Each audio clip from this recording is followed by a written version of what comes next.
అందరికీ నమస్కారం అండి. నా పేరు స్వర్ణ. సరు థాట్స్ ఛానల్‌కి స్వాగతం.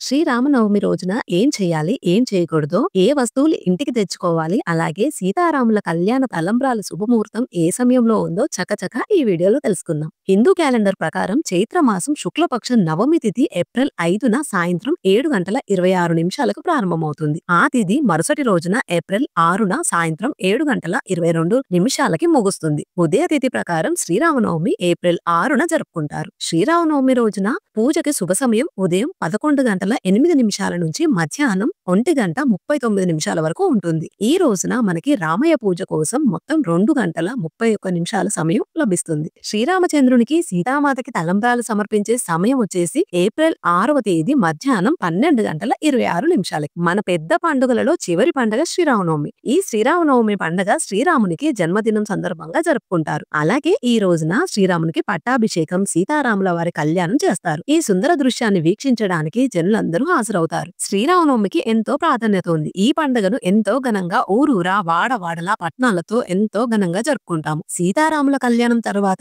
ఊరేగింపు కూడా ఘనంగా జరుపుతారు. శ్రీరాముని కళ్యాణంలో పులిహోర, పానకంను నైవేద్యంగా పంచుతారు. అన్నదాన కార్యక్రమాలు కూడా నిర్వహిస్తారు. భద్రాద్రిలో సీతారాముల కళ్యాణం అత్యంత వైభవంగా జరుగుతుంది. అయితే ఈ శ్రీరామనవమి రోజున ఏం చేయాలో ఏం చేయకూడదో ఇప్పుడు తెలుసుకుందాం. ఇప్పుడు ఏం చేయాలో అన్న విషయాల గురించి తెలుసుకుందాం. ఉదయాన్నే లేచి స్నానం చేసి శుభ్రమైన బట్టలు ధరించాలి. శ్రీరాముని పట్ల భక్తితో చేతులు జోడించి ఉపవాసం చేస్తానని ప్రతిజ్ఞ చేసుకోవాలి. మనసును నిర్మలంగా, స్వచ్ఛంగా, ఎలాంటి ఆలోచనలు లేకుండా రోజంతా సాత్విక ఆహారాన్ని మాత్రమే తీసుకోవాలి. శ్రీరామనవమి రోజున హనుమంతుణ్ణి పూజించడం కూడా చాలా శుభప్రదంగా పరిగణించబడుతుంది. హనుమాన్ చాలీసా, బజరంగ్ బన్, సుందరకాండను పఠించాలి. హనుమంతుడికి శనగలు, బెల్లం నైవేద్యంగా సమర్పించాలి. సింధూరం దిద్దాలి. ఈ రోజున పేదవాళ్ళకి ఆహారం, బట్టలు దానం చేయడం వల్ల చాలా మంచి జరుగుతుంది. రోజంతా శ్రీరామ నామాన్ని జపిస్తూ ధ్యానంలో రామ దర్బార్ను స్మరించుకోవాలి. ఈ రోజున శ్రీరాముడికి పంచామృతంతో స్నానం చేయించి ప్రత్యేక నైవేద్యాలు సమర్పించాలి. శ్రీరామనవమి రోజున శ్రీరామునికి మంత్రాలతో జపించాలి. శ్రీరామనవమి రోజున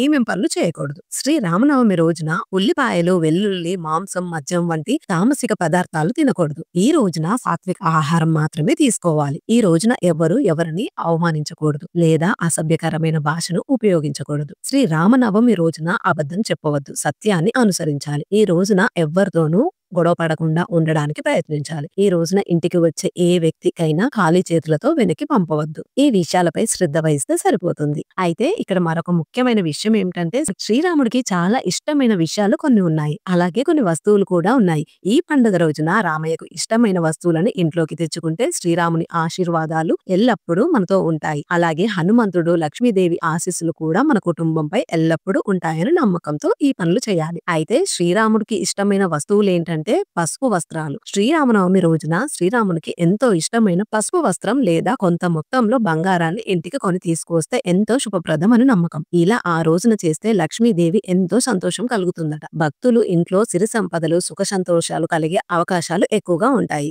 ఇంకా శ్రీరాముని అనుగ్రహం కూడా ఎప్పుడూ మన కుటుంబంపై ఉంటుంది. శంఖం. శ్రీరామనవమికి ముందున శంఖం కొని ఇంటికి తీసుకురండి. ఇంట్లో పూజ గదిలో శంఖాన్ని ఉంచడం చాలా పవిత్రమైనదిగా భావిస్తారు. దేవుళ్ళ పూజల్లో శంఖం లేకపోతే ఆ పూజ అసంపూర్ణంగా పరిగణించబడుతుంది. అలాంటి దేవుళ్ళల్లో ఒకరు హనుమంతుడు. కాబట్టి శ్రీరామనవమికి ముందు రోజే ఇంటికి శంఖాన్ని తీసుకురండి. కాషాయ జెండా. శ్రీరామనవమికి ముందు కాషాయ జెండాను కొని మీ ఇంటికి తీసుకువస్తే శ్రీరామనవమి సందర్భంగా మీ ఇంట్లో ఏర్పాటు చేసుకోవాలి. ఇంటి పైన కాషాయపు జెండాను ఉంచాలి. ఇలా చేస్తే మీ ఇంటి వైపు సానుకూల శక్తి ఆకర్షించబడుతుంది, ప్రతికూల శక్తి నశించిపోతుంది. ఇంకా శ్రీరాముడి ఆశీస్సులు మీ కుటుంబంపై ఎల్లప్పుడూ ఉంటాయి. ఏ నరదృష్టి మీ ఇంటిపై ఉండదు. శ్రీరామనవమికి సంబంధించిన ఈ వీడియో మీకు నచ్చినట్లయితే ఒక లైక్ చేయండి, షేర్ చేయండి. మరొక మంచి ఇన్ఫర్మేటివ్ వీడియోతో మీ ముందుంటాను. Thank you for watching.